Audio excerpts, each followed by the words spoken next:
Mtazamaji, kama unasikia hapa studioni mazungumzo yetu yashaanza, lakini tutaingia rasmi baadaye kuzungumzia ratili ya ugatuzi, lakini ni kuarifu tu kuhusiana na tukio linaloendelea kwa sasa, na ni kwamba huku maadhimisho ya mwaka mmoja tangu Rais William Ruto kuchukua hatamu za uongozi, kampuni ya utafiti ya Infotrak imekusanya maoni ya wananchi kuhusu utendakazi wa Rais William Ruto na baraza lake la mawaziri na uongozi wake kwa ujumla.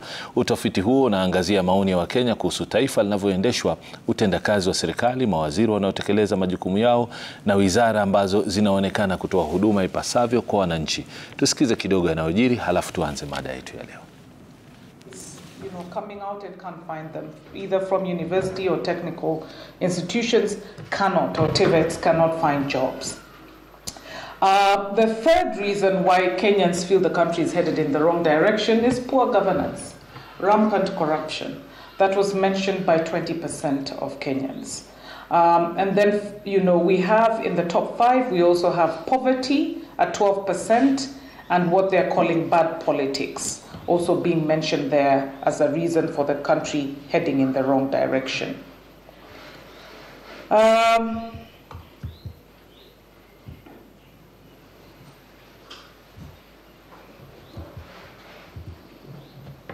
Now, over and above that, we also have, a question that we critically, tend to ask every time, because we feel that if we ask this question after telling policymakers and government the direction that Kenyans feel the country is heading, then it also helps them understand what priorities they need to be making.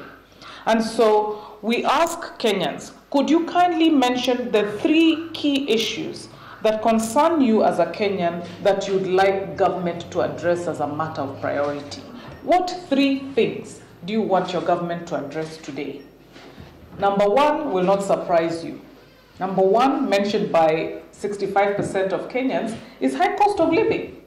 So Kenyans are basically saying the country is headed in the wrong direction. 89% say it's headed in the wrong direction because of high cost of living, and we want that high cost of living addressed as a matter of urgency. The second thing will also not shock you, that 37% of Kenyans want unemployment addressed. So that is the second thing that they want President Ruto and his government to address. And the third thing, which is close, so I'll mention them together, number 3, is the quality and cost of education.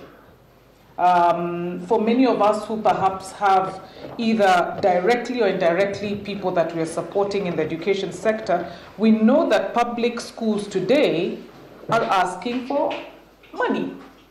Your kids will not go to high school or primary school in government or county schools without paying.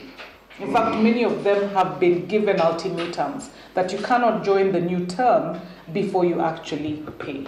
These schools are actually meant to be free, correct? So because of the lack of capitation, you're finding that people, especially in rural areas, are having to struggle with finding money to ensure that they can take their kids to school. That is not what they signed up for.